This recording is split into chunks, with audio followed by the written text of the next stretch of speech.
Halo semuanya, jumpa lagi bersama saya Melani dalam rubrik Legal.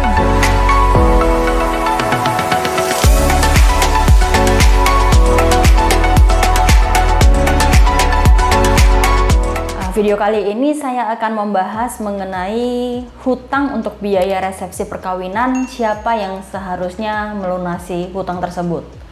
Nah, pertanyaan ini datang dari seorang ibu yang chat WA ke nomor kantor saya dengan ceritanya seperti ini. Saya dan suami menikah 2 bulan yang lalu, jadi 2 bulan yang lalu waktu pandemi ya.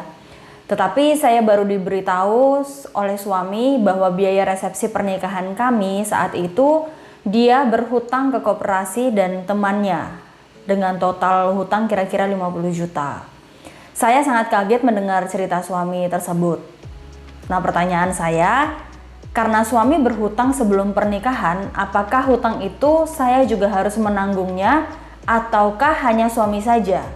Karena jujur saat ini kami sama-sama bekerja, tapi karena pandemi, gaji kami juga mengalami pemotongan. Jadi akan sangat kesulitan kalau seluruh uang kami digunakan hanya untuk membayar hutang. Mohon sarannya, Bu. Nah, seperti yang diketahui bahwa mengenai perkawinan di Indonesia itu diatur di dalam Undang-Undang Perkawinan Nomor 1 Tahun 1974. Di dalam Undang-Undang Perkawinan itu tidak mengatur secara jelas dan terang mengenai siapakah pihak yang seharusnya menanggung biaya perkawinan gitu ya. Artinya bahwa mengenai biaya perkawinan ini atau biaya pernikahan ini tergantung pada kesepakatan pasangan masing-masing. Biasanya pasangan dan juga keluarga dari pasangan tersebut gitu ya. Mereka akan berkumpul dan mereka akan diskusi mengenai biaya pernikahan yang akan dikeluarkan.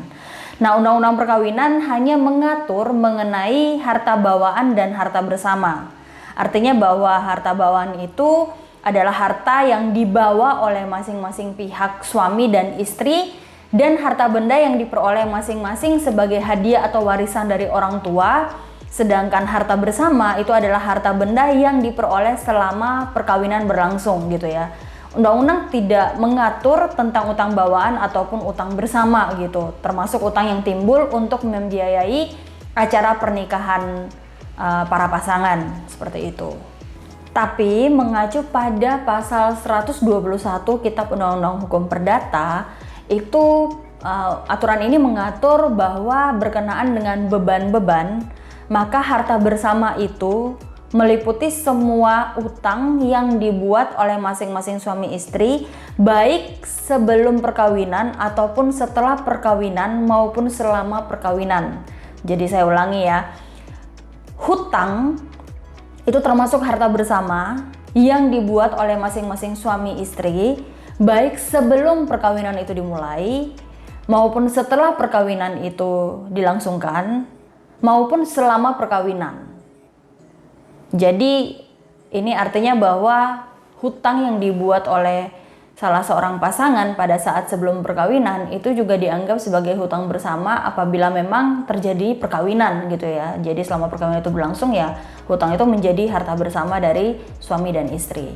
Nah, terkait dari hutang sebenarnya ada pendapat dari Prof. Subekti gitu ya dalam bukunya dia tentang pokok hukum perdata gitu ya. Dia menjelaskan bahwa untuk menetapkan tanggung jawab mengenai suatu utang maka haruslah ditetapkan terlebih dahulu apakah hutang tersebut bersifat pribadi atau untuk keperluan bersama. Nah, apabila hutang tersebut bersifat pribadi, maka yang didahulukan untuk melakukan pembayaran atau yang didahulukan untuk melakukan penyitaan itu adalah barang-barang pribadi atau barang bawaan dari si pribadi tersebut.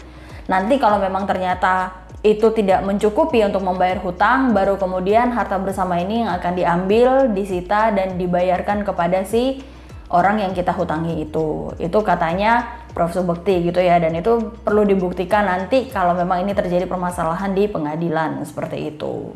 Tetapi kembali lagi gitu ya, ini harus dilihatkan lagi dari segala aturan yang berlaku atau dari undang-undang yang berlaku. Sudah jelas dari pasal 121 Kitab Undang-Undang Hukum Perdata bahwa hutang yang dibuat oleh para pasangan atau oleh suami ataupun istri, sekalipun dia tidak mengetahuinya gitu ya. Biasanya kan kalau para istri itu mengatakan bahwa saya tidak tahu kalau suami saya berhutang saya tidak tahu bahwa diam-diam suami saya ini menggadaikan suatu barang gitu. Nah, apakah itu juga termasuk dalam hutang bersama yang harus saya pikul atau bagaimana? Kalau kita lihat dari aturan undang-undang dari pasal 121 dengan jelas dan dengan detail gitu ya, dijelaskan di dalam aturan tersebut bahwa segala hutang baik diketahui ataupun tidak diketahui, tetapi itu dilakukan selama dalam masa perkawinan atau bahkan sebelum perkawinan dan akhirnya kita menikah begitu ya. Maka hutang-hutang tersebut adalah menjadi hutang bersama gitu, atau itu masuk di dalam perhitungan sebagai harta bersama.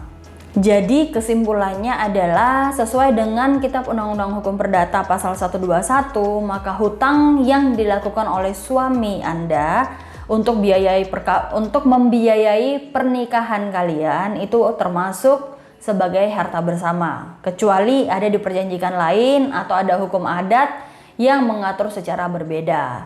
Nah, saran saya terkait hal ini, Anda dan juga suami dapat mengajak keluarga dari masing-masing pihak untuk menyelesaikan permasalahan ini secara damai gitu ya, atau musyawarah untuk mufakat.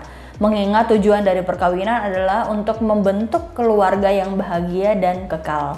Jadi jangan hanya karena masalah sepele atau masalah yang seperti ini, kemudian pernikahan yang baru berlangsung beberapa bulan harus hancur begitu ya, atau harus mengalami sengketa masalah hanya karena hal-hal seperti ini. Jadi kalau saran saya mending diselesaikan secara kekeluargaan dan secara damai. Oke, demikian video kali ini, semoga bermanfaat buat kalian semua yang menonton video ini. Jangan lupa subscribe bagi kalian yang belum subscribe, like, komen, atau mungkin ada pertanyaan kalian bisa tulis di kolom komentar, saya akan membantu untuk menjawabnya buat kalian semua. Sampai jumpa di video berikutnya. Salam keadilan.